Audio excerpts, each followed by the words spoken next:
Mr. Silly and the Silly Secret. Mr. Silly lives in a silly house. Quite the silliest looking house you've ever seen. Well, have you ever seen a sillier looking house? But then, Mr. Silly is very silly, so it is hardly surprising that he lives in such a silly house. On this particular day, Mr. Silly decided to make the most of the good weather and go out for the day. He got to the bus stop, but he kept walking. Nothing strange about that, I hear you say. He was in the mood for a walk. But no, not at all. Mr. Silly had decided to wait for the bus a little further along, by a lamp post. But do you know what happens when you wait for the bus by a lamp post? That's right, the bus doesn't stop. How silly of Mr. Silly. If you want to take the bus, called out the driver, you must wait at the bus stop like everyone else. But Mr. Silly didn't want to be like everyone else. He continued with his walk. He had an idea. A few days later, little Miss Helpful was passing Mr. Silly's house when she heard strange noises coming from inside his shed.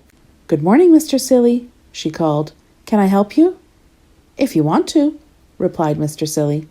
Poor little Miss Helpful. She came out of the shed covered in sticky black oil. "Yuck!" she cried. What could Mr. Silly be up to in his shed? It was a mystery.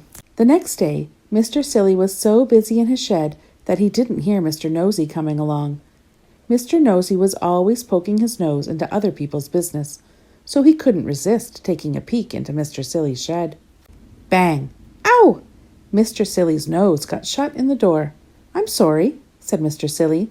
"Let me make it up to you. I'll show you my secret." Would you like to know what Mr. Silly's secret was? Mr. Silly had made himself a car, but not like anyone else's car. It was an extremely tall, bath-shaped car. Mr. Silly could see for miles around. "A car that you take a bath in," laughed Mr. Funny. "How funny!" From high up in his car, Mr. Silly could always find a parking space, and the car could go up and down to let Mr. Silly in and out.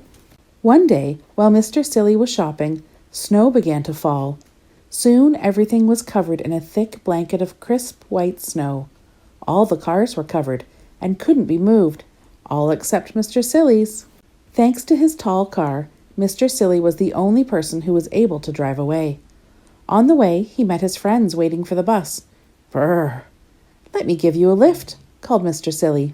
"Hurrah for Mr. Silly!" chorused all his friends.